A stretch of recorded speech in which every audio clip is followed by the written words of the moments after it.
नमस्कार, आप देख रहे हैं डे न्यूज में आपके साथ हूं ज्योति शर्मा। अब खबरें विस्तार से। मुजफ्फरपुर पुलिस ने अपराध के खिलाफ एक अहम कामयाबी हासिल की है। बीते 19 मई को तुर्की ओपी के मधौल में रावत एसोसिएशन के कैंप पर फायरिंग मामले का खुलासा पुलिस ने कर दिया है। इस कांड के 4 अपराधियों को हथियार के साथ गिरफ्तार कर लिया गया है। इनके पास से एक कट्टा, एक पिस्टल, एक बाइक और कई अन्य सामान बरामद किए हैं। 3 करोड़ की रंगदारी मांगने के लिए अपराधियों ने रावत एसोसिएशन के कैंप पर बड़ा हमला किया था। 3 बाइक पर सवार 6 अपराधियों ने रावत एसोसिएशन के कैंप पर अंधाधुंध फायरिंग करके दहशत कायम कर दिया था। एसपी वेस्टर्न इमरान मसूद के नेतृत्व में पुलिस ने छापेमारी कर इस कांड के 4 अपराधियों को गिरफ्तार कर लिया है। एसएसपी जयंतकांत ने बताया कि कांड के बाद पुलिस की टीम लगातार मामले की छानबीन कर रही थी। पता चला कि तुर्की ओपी के दर्शनिया धर्मशाला के पास अपराधी जुटे हुए हैं, जिन्हें एसटीएफ ने दबोच लिया। पूछताछ में पता चला एक गिरफ्तार अपराधी ने ही 19 मई को रावत एसोसिएशन कैंप पर हमला किया था।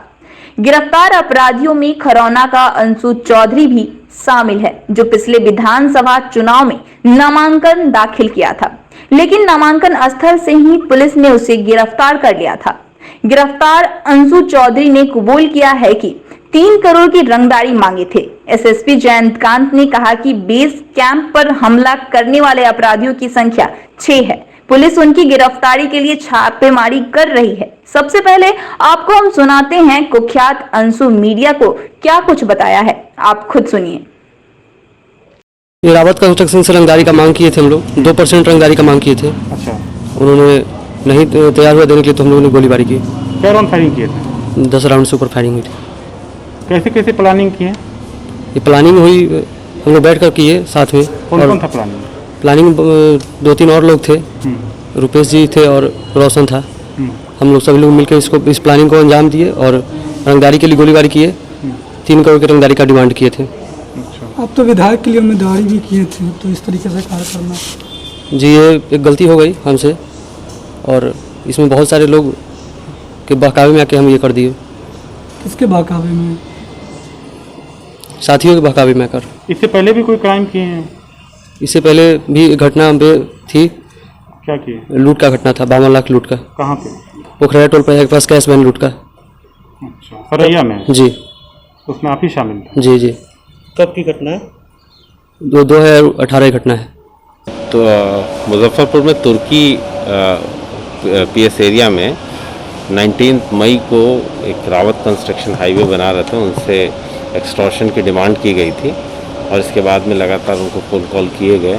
इस मामले में पुलिस ने 4 लोगों को अरेस्ट किया है और जिन्होंने अपने अपराध को स्वीकार कर लिया है। इनके पास से एक पिस्टल, एक देसी कट्टा और फायरिंग जो इन लोगों ने की थी इंसिडेंट, उस दौरान प्रयोग की गई बाइकें और अन्य सामान बरामद हुआ है।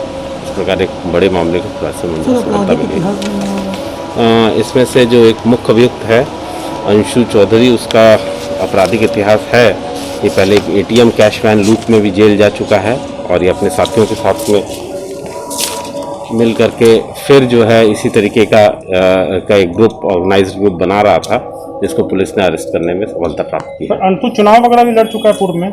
ये इस बार कांटी विधानसभा से इसने चुनाव लड़ा था। चुनाव के दौरान भी एक मामले में इसको अरेस्टिंग की गई थी और अब फिर से ये ऑर्गेनाइज क्रिमिनल ग्रुप बना के कार्य कर रहा था। तुर्की में जो ताबड़तोड़ फायरिंग की थी, इसी के द्वारा की गई? इसने अपने अपराध को भी स्वीकार कर लिया है इस मामले में। इसके दौरान जो मोबाइल था उसको भी हम लोगों ने इस्तेमाल की, उसको भी बरामद कर लिया है और आगे की कार्रवाई जारी है। और पता रंगदारी था? अभी तक के जो हम लोगों को मैसेज, अभी तक के जो इससे पूछताछ हुई है उसमें पता लगा है कि इसको एक्सटॉर्शन मांगना था और ये एक ऑर्गेनाइज तरीके से सब चीज़ें कर रहा था, जिसको हम लोगों ने अरेस्ट किया। प्रॉपर एक ऑर्गेनाइजेशन चला रहा है, तो इसके बाकी साथियों की भी गिरफ्तारी होगी? इसके बाकी लोगों की भी गिरफ्तारी होगी। जो और लोग थे उन लोगों की भी पुलिस छापेमारी कर रही है। मुजफ्फरपुर में इन दिनों छिनतई गिरोह के अपराधियों का तांडव जारी है। अपराधी आए दिन किसी न किसी को निशाना बनाते हैं। ताजा मामला मिठनपुरा थाना क्षेत्र के रामबाग चौड़ी का है, जहां अपाची बाइक पर सवार छिनतई गिरोह के 2 सदस्यों ने एक लड़की से चैन व पर्स छीनने का प्रयास किया। वहीं लड़की ने बहादुरी दिखाते हुए दोनों बदमाशों को पकड़ने की कोशिश की। इस दौरान बदमाशों ने उसे बाइक से जबरदस्त ठोकर मार दी, जिससे वह घायल हो गई। हालांकि आगे हो रही पुलिया निर्माण के कारण अपराधी सड़क पार नहीं कर सके और वापस गाड़ी घुमाकर उसी रास्ते आना पड़ा, जिस दौरान मौके पर काफी स्थानीय लोग जुट चुके थे। स्थानीय लोगों ने अपराधियों को पकड़ने का प्रयास किया, जिसके बाद भागने के क्रम में गाड़ी अनियंत्रित होकर गड्ढे में जा पलटी। वहीं एक अपराधी पैदल ही मौके से भागने में सफल रहा, जबकि दूसरे को स्थानीय लोगों ने पकड़ लिया और जमकर पिटाई कर दी। घटना की सूचना मिलने के बाद मौके पर मिठनपुरा थाना की पुलिस पहुंची और अपराधी को गिरफ्तार कर थाने ले आई और आगे की कार्रवाई में जुटी हुई है। वहीं घायल लड़की का इलाज चल रहा है। बच्ची को चैन और पर्स छीन के भाग रहा था। बिना नंबर प्लेट के अपाचे गाड़ी थी जो इधर रोड कटने के कारण नहीं भाग पाया। जैसे गली में घुसा, चारों तरफ के मोहल्ला के लोग घेर लिया और इसको पकड़ लिया। ये दौड़ के भाग गया, ये पकड़ा गया, जो हम लोग पुलिस को सूचित करके दे दिए। कहाँ की लड़की थी जिसका चैन छीना? लड़की यही शास्त्री नगर की। लड़की का वो भी चोट उठा है? हाँ, लड़की का सर फट गया है और वो सीरियस है। लड़की सीरियस है। धक्का मार दिया था? हाँ, पूरा जोर से। लड़की ने बहादुरी की काम की, रोकना चाहिए, लेकिन उसने पूरा जोर से ठोकर मारा है इसको। चोर चोर जैसे करते हुए जैसे भागा उधर से लोग उठा, हम लोग जैसे उधर खड़े थे, उस जैसे उधर हम लोगों को भी जैसे मार देता। मगर बच्चिया इतना हियाव किया कि इन्हें जो किया ना तो बच्चिया को मारा जैसे धक्का जैसा, बस और गाड़ी ऐसे जाकर पलट गया। बस चैन छीन लिया, पर्स और पर्स ऐसे छीन लिया, पकड़ा गया। ये पकड़ाया। 3 दिनों की भारी बारिश से सदर अस्पताल बदहाल हो गया है। अस्पताल के पूरे परिसर और वार्डों में पानी भरा है। ओपीडी के मरीजों को डॉक्टरों तक पहुंचने में काफी मशक्कत करनी पड़ रही है। महिला वार्ड के अलावा पुरुष वार्ड भी पानी जमा है। मरीजों को अपने सामान को बेड पर रखना पड़ा। स्वास्थ्य कर्मियों को भी पानी से होकर आना जाना पड़ रहा है।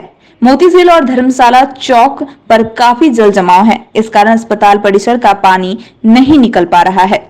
वहां से जल जमाव की समस्या दूर होने पर ही अस्पताल परिसर से पानी निकलेगा।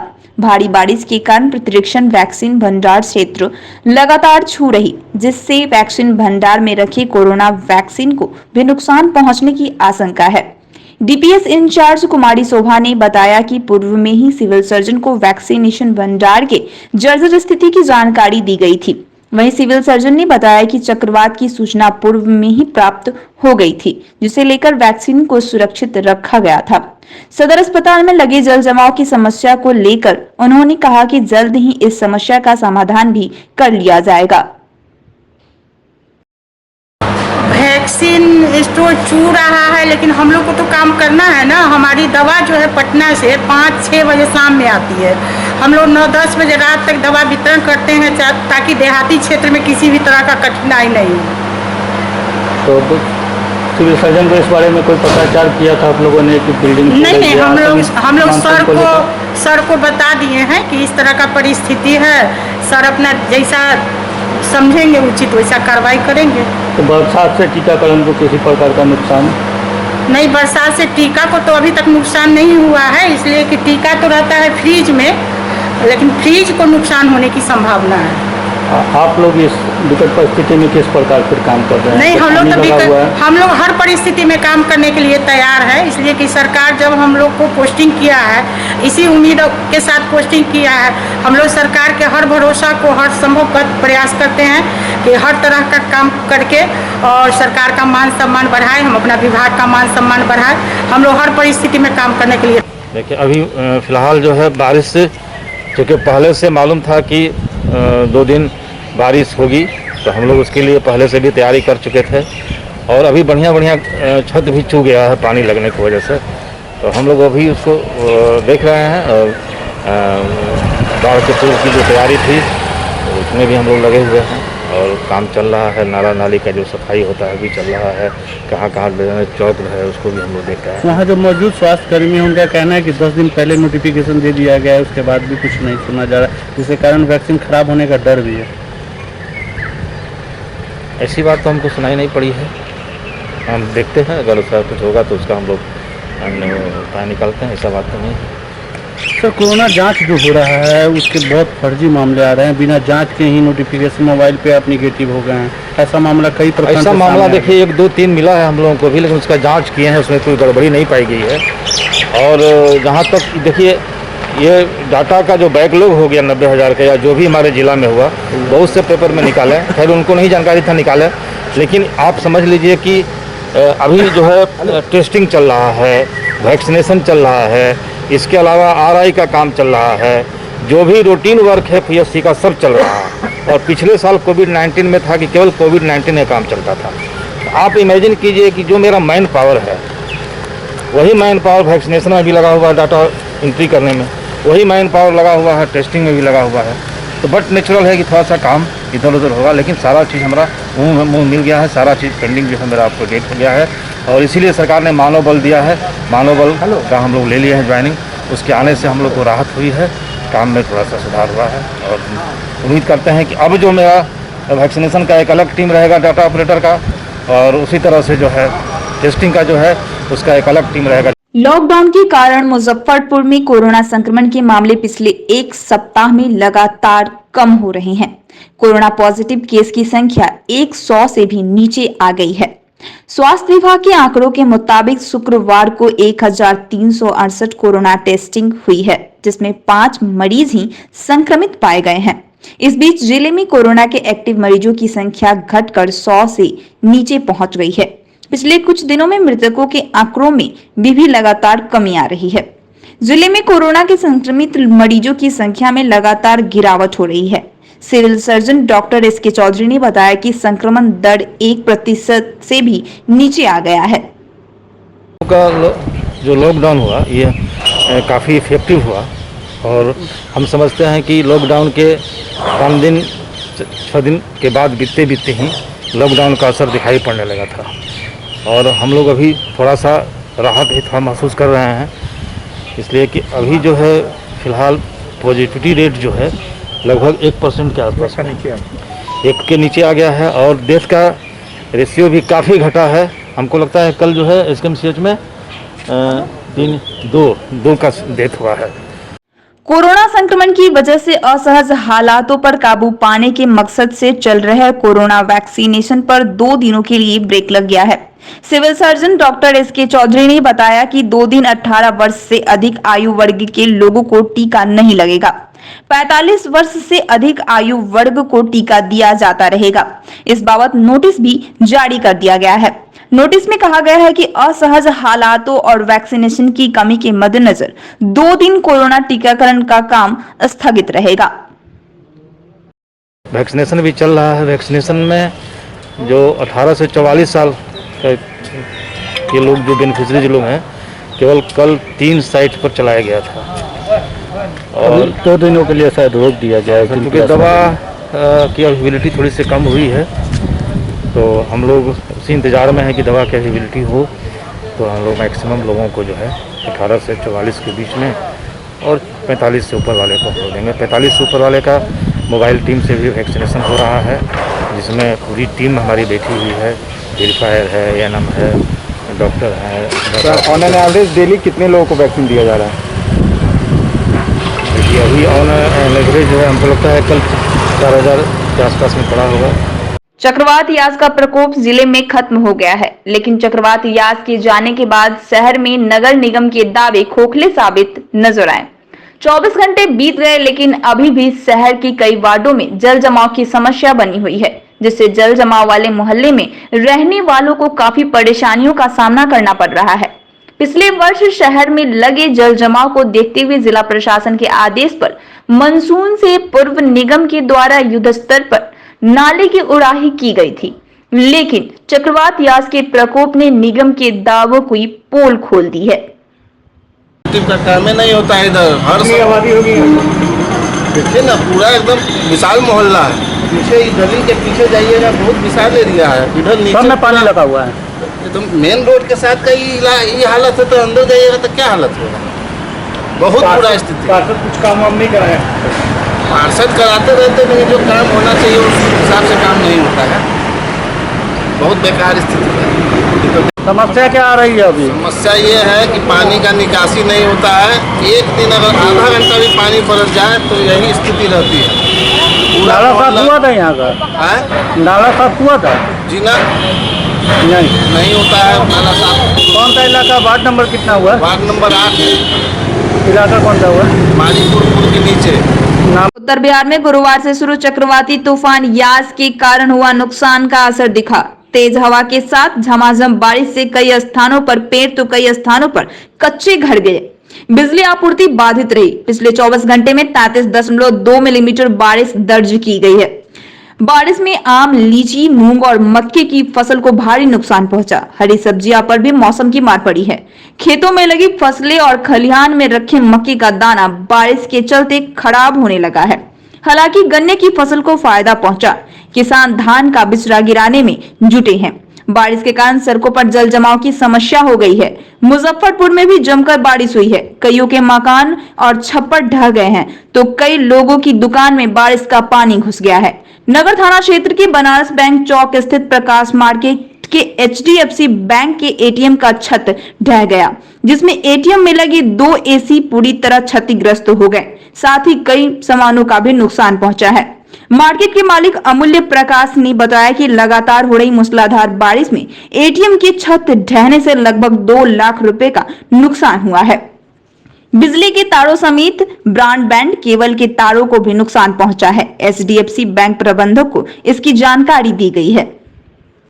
इसमें पूर्णतः क्षति है किसान को। अच्छा, विशेष रूप से क्या नुकसान हुआ है आपका? विशेष रूप से मक्का का खेती किए हुए थे जी, 4 एकड़। अच्छा, जिसमें तैयार करने का जो वक्त आया कटाई कर दिए, लेकिन अभी उसमें ठेहुना के ऊपर पानी है। अच्छा, जो उपाय नहीं है उसको छनवाने का और गोटा को निकालने का। नहीं, सब बर्बाद हो गया। सब बर्बाद हो रहा। कितना लगभग नुकसान हुआ है आपका? वो तो लगता है जो उसमें 70-80% डैमेज हो जाएगा। 70-80% डैमेज। अच्छा, क्या मांग करते हैं सरकार से? मैं सरकार से यही मांग करता हूँ जो कर्ज पंच लेकर के खेती किया, जिससे आशा था जो इसमें से निकलेगा तो अपना भी बाल बच्चे को भी इससे भरपाई होगा। बड़ बीमारी है, कपड़े लत्ता है, पढ़ाई लिखाई है, वो सारा चौपट हो गया। कर्ज जो है वो भी अभी तक हम नहीं दे पाए हैं। हमको तो पूर्णतः सरकार को चाहिए अभी क्षतिपूर्ति दे देना। देख ही रहे, लगभग छत आधा छत गिर गया है। लगभग 2 लाख के आसपास नुकसान तो हो गया। 2 AC उसमें था लगा हुआ, AC भी गिर गया। HDFC ATM है। किस प्रकार हुई है घटना? लगातार बारिश जो हो रही है, तेज आंधी आई है, इसी कारण कल ये 4 बजे शाम में घटना। देखिए, इस संबंध में संभावित तूफान को देखते हुए पूर्व में ही जिलाधिकारी द्वारा कृषि विभाग तथा अन्य विभागों को निर्देशित किया गया है और CO को भी निर्देशित किया गया था। और उनसे निर्देश दिया गया था कि जो भी क्षति होगा उसका आकलन करके त्वरित जिला प्रशासन को और आपदा प्रबंधन को वो संज्ञान में देना चाहेंगे। तो उनके द्वारा रिपोर्ट उपलब्ध कराया जाएगा। हम लोग रिपोर्ट का इंतजार कर रहे हैं। तत्पश्चात ये पता चल पाएगा कि ओरिजिनल कितना क्षति हुई। जिले में लीची उत्पादक किसानों की समस्या कम होने का नाम नहीं ले रही है। लॉकडाउन की वजह से बाजार में अनुपलब्धता से जूझ रही लीची उत्पादकों की रही सही कसर समुद्री तूफान यास ने खत्म कर दी है। तूफान की वजह से पिछले 36 घंटे से लगातार हो रही बारिश और तेज हवाओं के थपेड़ों ने लीची की फसल को काफी नुकसान पहुंचाया है। आंधी पानी की वजह से पके लीची के फलों की तुराई नहीं हो पाई। ऐसे में तूफान की वजह से पेड़ों पर लगे लीची फल पिछले 2 दिनों में काफी हद तक बर्बाद हो गया है। वहीं अभी भी खराब मौसम के मद्देनजर किसान किसी तरह पेड़ पर बचे लीची की तुराई करवाकर बाजार तक पहुंचाने के प्रयास में लगे हुए हैं। तूफान से लीची के फल को हुए नुकसान ने किसान की कमर तोड़ दी है। चक्रवाती तूफान और बारिश से जिले में शाही लीची को भारी नुकसान हुआ है। नुकसान की सबसे बड़ी वजह हो रही बारिश की वजह से 2 दिनों तक लीची की तुराई और ढुलाई दोनों की बुरी तरह से प्रभावित किया है, जिस वजह से पेड़ों पर पके फलों की तुराई किसान नहीं कर सके। इस वजह पेड़ों पर लगे पके फल इस तूफान में सबसे अधिक बर्बाद हुआ है। ऐसे में लीची उत्पादक किसान अब बगीचे में बचे शाही लीची के पके फलों की यथासंभव तुराई कर बची फसल को सहेजने की कोशिश कर रहे हैं। बारिश और तूफान आने के वजह से लीची के काफ़ी नुकसान हुआ है। हर व्यापारियों को नुकसान हुआ है। अब और जैसे डाढ़ टूट गया है, लीची झड़ गया है, सही है। कितना में ये थी था अपना है कि अथी लिए? नहीं, अब लीची जो खरीदा हुआ सब लीची है व्यापारी का, तो किसान से खरीदा हुआ लीची है। कितना में खरीदे थे इसको? ये गाछी तो खरीदा हुआ था 10,000 में। उतना मुनाफा हुआ या घाटा? ना, लीची झड़ गया है। लीची आज तूफान के कारण लीची झड़ा है। अच्छा, घाटा लग रहा है? हाँ, घाटा लग रहा है। लॉकडाउन में अथी व्यापार? हाँ, लॉकडाउन से भी परेशान तो पहले से ही लोग है, जो लॉकडाउन में लीची ढंग से न पहुँच पा रहा है न बिक पा रहा है। ठीक है, कौन सा गांव हुआ? ये कोठिया गांव हो गया। कोठिया? हाँ, कांटी कोठिया। अच्छा, नाम क्या होगा? नाम होगा सुरेंद्र प्रसाद। हाँ, मतलब 12 नंबर वार्ड। कितने साल से ये काम कर रहे हैं? लमसम में 15 साल से ऊपर से कर रहे हैं। पहला बार ऐसा आपको? हाँ, पहला ने पर साल तो जैसे पर साल भी नुकसान हुआ था, लेकिन इनकी पर से अधिक नुकसान हुआ। जिला अधिकारी प्रणव कुमार ने शनिवार को समाहरणालय स्थित अपने कार्यालय में सभी प्रधान सहायकों के साथ वर्चुअल बैठक की। बैठक में जिला अधिकारी ने सभी प्रधान सहायकों को सभी कर्मचारियों की HRMS में 100% एंट्री करने का निर्देश दिया। जिला सूचना एवं जनसंपर्क अधिकारी कमल सिंह ने बताया कि HRMS के माध्यम से ही वेतन की निकासी की जा सकेगी। जिला अधिकारी द्वारा सभी प्रधान सहायकों को CWJC और MJC के केसेस का यथाशीघ्र निष्पादन करने हेतु निर्देश दिया। साथ ही कहा कि किसी भी सेवानिवृत्त कर्मी का सेवांत लाभ लंबित नहीं रखना है। बैठक में सबको यह भी निर्देश दिया गया है कि AC/DC बिल का लंबित प्रतिवेदन महालेखाकार को ससमय भेज देना है। HRMS में सभी जितने भी कार्यालय हैं उनके कर्मियों का जो सेवा पुस्तिका है उसे HRMS में एंट्री करने का निर्देश बहुत पूर्व में ही दिया गया था। बीच बीच में इसकी समीक्षा भी की जाती है जिला प्रशासन द्वारा।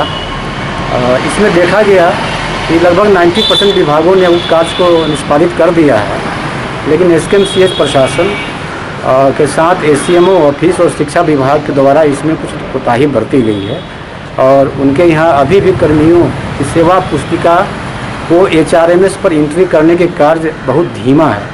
इसे देखकर DM मुजफ्फरपुर ने काफ़ी नाराज़गी प्रकट की और सभी विभागों को 5 तारीख तक तथा SKMCH को 10 जून तक शेष बचे कर्मियों के सेवा पुस्तिका एंट्री करने का निर्देश दिया है।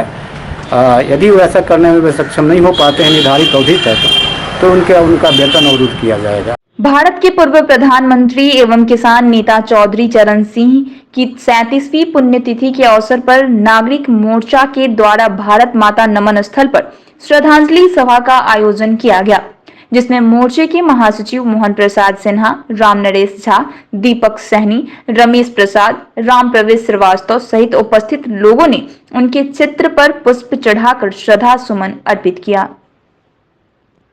महान स्वतंत्रता सेनानी भारत के पूर्व कार्यवाहक प्रधानमंत्री चौधरी चरण सिंह की आज 37वीं पुण्यतिथि है। आज ही के दिन 1987 में महान विभूति का निधन हुआ। जनता पार्टी की सरकार में और JP आंदोलन में उनका महत्वपूर्ण योगदान रहा है। किसान नेता के रूप में सारा विश्व उनकी पहचान बनी है विश्व में, और आज हमें किसान नेता को नागरिक मोर्चा समाहरणालय परिसर स्थित भारत माता नमन स्थल के पास हम उनको सशक्त नमन करते हैं। चौधरी चरण सिंह को काफ़ी नज़दीक से देखने का अवसर मुझे मिला। जब लोकनायक जयप्रकाश नारायण का शव कृष्ण मेमोरियल हॉल पटना में रखा हुआ था, उस समय हम लोग विद्यार्थी परिषद में थे। हम लोगों को पटना जिला प्रशासन की ओर से पास मिला था उनके शव यात्रा में सबके पास जाने के लिए। उसी समय भारत के कार्यवाहक प्रधानमंत्री के रूप में चौधरी चरण सिंह थे। उसी समय लोकनायक का निधन हुआ और पटना में तमाम राजनेता श्रीमती इंदिरा गांधी से लेकर के चौधरी चरण सिंह आए और JP को उन्होंने नमन किया। हम लोग वहीं JP के सबके पास खड़े थे और काफ़ी नज़दीक से उनको देखने और समझने का मौका मिला। आज की खबरों में इतना ही, फिर मिलेंगे कुछ नई खबरों के साथ। तब तक के लिए हमारी DN न्यूज़ टीम को दीजिए इजाज़त। नमस्कार।